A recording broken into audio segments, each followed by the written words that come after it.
जब संपूर्ण वैभव होते हुए भी प्रभु श्री राम का मन व्याकुल था, तब गुरु वशिष्ठ के ज्ञान ने उन्हें विषाद से बाहर निकाला। सुनिए बकुल जी की वाणी में। जय श्री राम। स्वागत है सभी का। तो कल तक ये देखा कि प्रभु श्री राम गुरु वशिष्ठ को वीतहव्य ऋषि के बारे में कुछ प्रश्न पूछते थे, तो उन्होंने गुरु ने बताया, उनको समाधान दिया।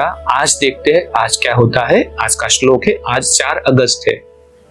मनस्ताम मूढ़ताम विद्धि यदा नश्यति सा नघ चित्त नाशाभिधानम ही तदा सत्वमुदेत्यलम। अर्थ है, मूर्खता मन की मूल प्रकृति है, अर्थात जब उससे छुटकारा हो जाता है तब उत्तम गुण उत्पन्न होते हैं। वशिष्ठ ने कहा, जब अनुसंधान के द्वारा वीतहव्य का मन अनासक्त हो गया और पूरी तरह से मुक्त हो गया, तो उनमें बंधुभाव जैसे उत्तम गुण उत्पन्न हुए। राम ने पूछा, जब मन परम ब्रह्म में विलीन हो जाता है तब बंधुभाव जैसे गुण किसमें उत्पन्न होते हैं? तो वशिष्ठ ने उत्तर दिया कि राम, मन की मृत्यु 2 प्रकार से होती है। पहली वह जिसमें उसका रूप शेष रहता है, और दूसरा वह जिसमें रूप भी समाप्त हो जाता है। पहली स्थिति वह थी जब ऋषि वीतहव्य अभी जीवित थे, और दूसरी वह थी जब वे शरीर से रहित थे। मन का अस्तित्व दुखप्रद होता है और उसका न होना आनंदप्रद। जो मन अत्यधिक संसक्त अर्थात मानसिक दृष्टि से आबद्ध होता है और संसक्ति में उलझा रहता है, वह बार बार जन्म कराता है। ऐसा मन दुख लाता है, और जो अनादि गुणों को मेरे अपने मानता है वह जीव होता है। यह विचार उस मन में आता है जिसे आत्मज्ञान नहीं होता, और इसीलिए जो दुखी रहता है। जब तक मन रहता है तब तक दुख का अंत नहीं होता। जब मन नहीं रहता तब दृश्य संसार भी नहीं रहता। मन ही दुखों का बीज है।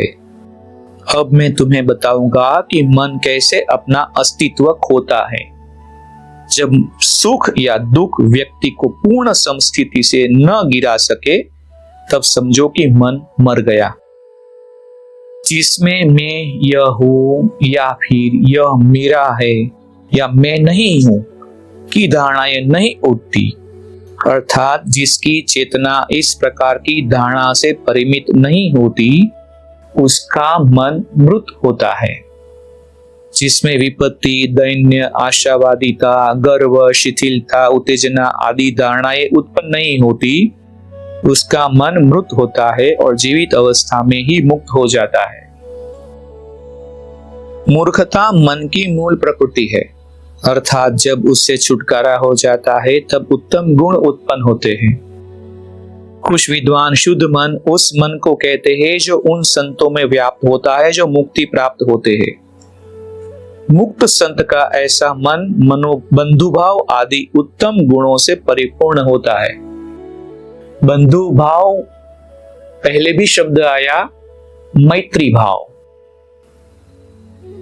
मुक्त संतों में ऐसे उत्तम गुणों की सत्ता को सत्व, सुचिता आदि कहते हैं। अतः रूप रहते हुए इसे भी मन की मृत्यु कहते हैं। शरीर विहीन संत का अरूप मन भी मृत होता है।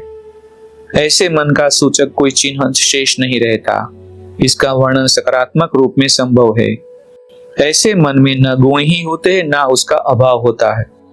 न सद्गुण होते हैं, न उनका अभाव होता है। न प्रकाश होता है, न अंधकार होता है। न धारणाएं होती है, न संशक्ति ही होती है। न अस्तित्व होता है, न अनअस्तित्व ही। यह स्थिति परम शांति और समस्थिति की होती है।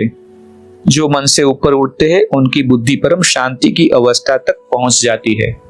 आज आप विराम करते हैं, देखते हैं कल क्या होता है। जय श्री राम।